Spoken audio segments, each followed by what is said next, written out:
What's going on, everybody? Horror DJ back with another Battlefield 3 video full of death, explosions, and fun.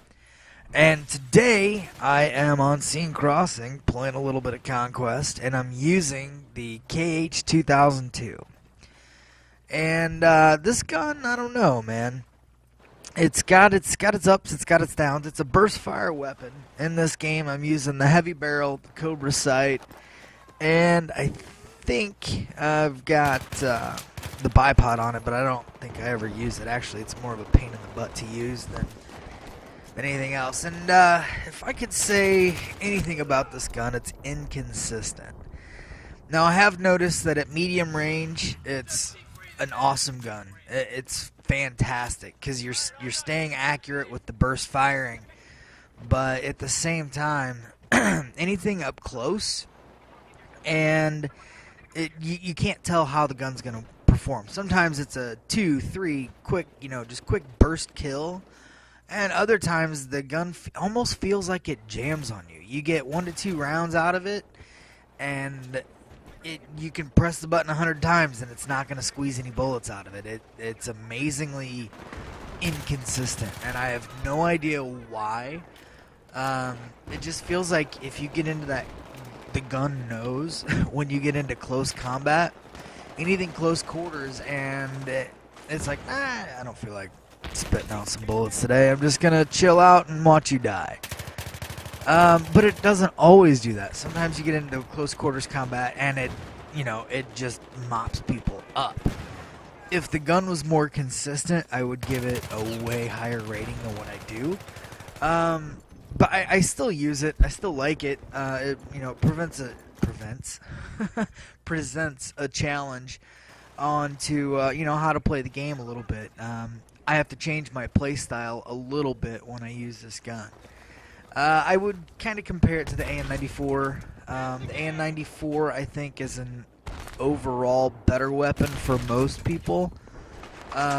I don't like the burst fire on the AN-94 as much. It does reduce on the gun's got a lot of recoil, the AN-94, but it's I don't know. I just think it's got better stopping power. It feels like. Now I don't know what the stats are. I don't look those up. I don't care to look up the stats on a gun usually. The reason for that is they're just numbers. They're stats.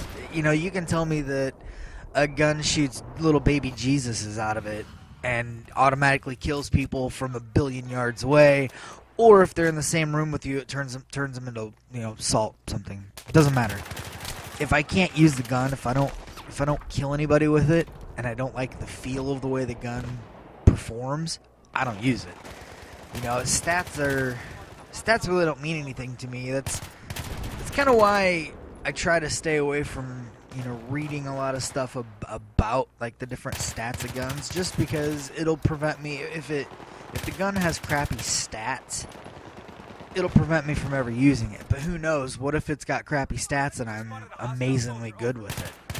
I have a weird play style. I don't see the same benefits in all the guns that other people do. The KH2002, I've seen other people use it, and it's kind of funny. You rarely do see people use that gun.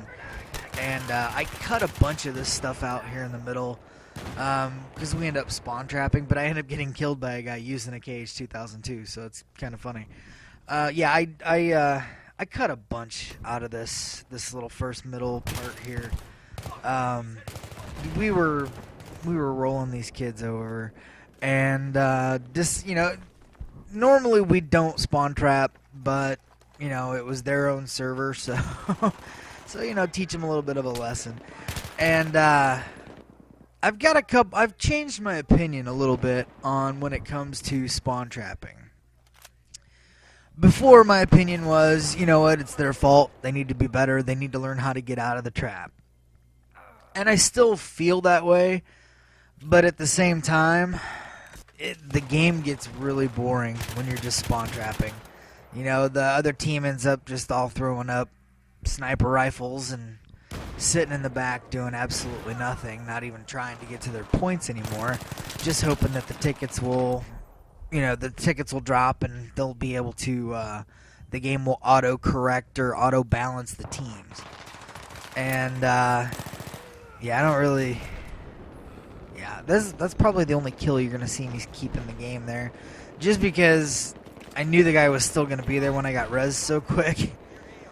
Now, though, if we get into a situation, or I say we as in whatever team I'm on, we get into a situation where there is a spawn trap or the ability to spawn trap, either you're all in or you're not. I'm over trying to spawn or getting somebody into a spawn trap and then letting them out purposely. One, it's boring. Two, the other team starts getting momentum and you start playing tentatively. You know, if you're going to be up on the front line, taking them out as I'm doing here as soon as they get off the thing, this is when I decided to, you know, just back off a little bit and let them take something, and I was going to try to take it back. Number one, just to save my score per minute. But the game gets, I don't know, the game has momentum swings, it feels like, and it's not necessarily anything you're doing or the other team's doing. It just feels like that if you back off, if you take your foot off their throat for 1 second, it just feels like the other team gets that breath of air, and then they automatically have an advantage. And I've seen that a bunch of times. The guys that I usually play with in the 84th, we get into those situations quite a bit where we could easily spawn trap somebody, especially on maps like Sienne Crossing and Operation Metro. And we don't. We usually try to give, you know, the other team their gimme or their immediate, you know, their immediate flag off of their spawn. And that usually works pretty well if we let them maintain that one, but there's always smurfs and there's always people on your team that don't care what you're trying to do or what you're trying to accomplish, that you're trying to prolong the game, trying to actually make the other team stick around so that you can get more than one game in at a time, and they want a triple cap or they want a quad cap the whole damn game. So they end up taking the objective. They end up taking the other team's home flag, basically. And we're in a spawn trap situation. And then the game just gets boring because, you know, everybody jumps on a team chat, hey, back off the line, let them take one. You know, and by the time they get that enough momentum, they have enough teammates to go take that one objective back. Then they're playing as a solid group. You know, it's not necessarily anything that they've coordinated, but just to get it back from us, they've all at once gone to take it. Next thing you know, they're running as a team, and the 2 to 3 guys that you were running into before are now a team of 5 and 6. So you may still get your 1 or 2 kills, but now you're getting put down instead of getting your 1 or 2 kills and then on to the next group of people. So I don't know. If you're going to spawn camp, spawn camp. Just do it the whole game. And if not, don't take that third flag or don't take their home flag and just keep them. It's basically just a little bit further out spawn camping is all you're doing. But at least you don't have all the flags, so they have a little bit of momentum. It's a psychological thing. Usually when they see that they've got at least one flag in the game, even though if they're getting beat, they don't quit. You know, they're not going to drop out of the game and be like, oh, this game sucks. You know, we have no chance. At least if they have one flag, they usually stick around. Not always, but that's how it is most of the time I see. That's my feelings on spawn trapping now. We are 3 days away.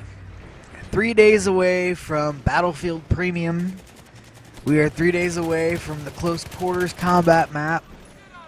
We are 3 days away from the big patch, or patch version 2 point whatever this number of patch is.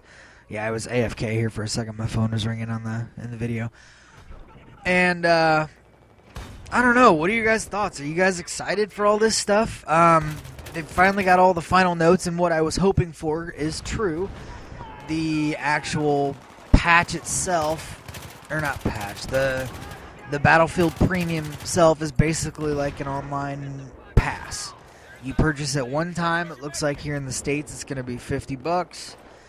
one-time purchase, and you get all the downloads. You get you collect all the things. No, you get all the downloadable maps, and I know that they're including the Strike at Karkin for those people that didn't get it the first time. How you didn't pre-order this, I don't know. But, you know, so it's considered 5 downloads, which we get 4 of them, I guess. I don't know. I think it's a good deal. I mean, $50. If you were to spend $15 per, I don't know. Plus, you get the knives and the camo and all that stuff. I'll do it. Yeah, they're snaking like $5 out of me. But if they had a bunch of camos and knives and stuff, and it was only $5, and all the weapons, I'd probably just buy that too. I don't know. I mean, it's a decent deal. I can't really complain about it. I play the crap out of this game. I really don't play the Strike at Karkin much. When I do, I usually enjoy it. I have fun with it, but there's just other maps and stuff that I have more fun with. Personally, like I've said 1,000 times before, I cannot wait for close quarters stuff. And I think, you know, a lot of people were afraid that it was going to be just like Operation Metro all the time. And I don't think that's going to be the case. Operation Metro is kind of an extreme, close quarters-y, annoying map sometimes. I think it's going to be more like Sienne Crossing. You know, there's going to be different routes that you can take. You know, several places where, you know, if you go there, you're going to die. Just like on this map. I think it's going to be, you know, obviously no vehicles, and this one's got a tank and a, you know, an LAV or whatever. And I think it's going to be more like that, where it's going to be like this without the tank and stuff, which is completely fine with me. You know, the assault rifles will rule, the shotguns will rule. Which, I hate the shotguns too. Don't get me started on people that use shotguns in this game. But, you know, they're there. I don't have a problem with them actually using them. It's the way that they're used and spammed and stuff. But, yeah, I can't wait for the close quarter stuff. I think it's going to be a good value for $50. And if you don't, I think each one is going to be, you know, $15 to $20 for the downloads. I don't know. I don't know. I'm gonna end up getting it. I know I'm gonna get it, and I know I'm gonna get it on day 1 so I can get all this stuff a couple days early. But no, like a week early, I guess. That's a huge advantage. I don't know what you guys think about that, but if you've been playing on a map for a week, 2 weeks before everybody else gets it, and you know where all the call-out points are and everything, do you not agree that that's a ridiculously huge advantage? You know where all the twists and turns are. You know where most people are going to be coming from. I personally, I think that's huge. You know, you get the people. It's kind of like when you pre-order something. You get it at midnight the night before it comes out, and there are people that they wait and get it, you know, 2-3 days later. They wait and get it 2-3 days later. You're already comfortable with the mechanics of the guns and the maps and stuff, and it's a huge advantage. You end up owning people for the first couple days before they get accustomed to the game itself. I just hope some of my friends get the premium package too, and I've already talked to a couple of them, and they are getting it, but it's not. I don't think everyone is. I'm excited again. I can't wait. Anytime there's downloadable content in the past, I've always been disappointed. I don't think I will be in this because it looks like it's catered around my game style, the type of game that I like to play, the fast pace, the moving without the Call of Duty bullshit. I know I've talked to a lot of people that play a lot of Battlefield, and I complain about Caspian Border a lot. I always do well on that map, but I'm so sick and tired of just running from objective to objective to objective. I mean, that's where I get all my points, is when I'm, you know, capping all the different flags and stuff. But on the PlayStation and Xbox, where you're limited to 24 players, the maps are they're too damn big with too much space for that few people, you know. Honestly, if you really wanted to on that, you could probably run around that map a couple times and maybe only run into one or two other people. You'll see all the jets and helicopters and stuff in the air that, you know, are flying around, and you might run into a tank or a jeep or something every once in a while, but for the most part, you can run around and do nothing on those maps. I don't know. I'm excited. That's the game, guys. I think I went like 38-12 or something. Yeah, that's what it was. That's the end of the video, guys. Have a good one.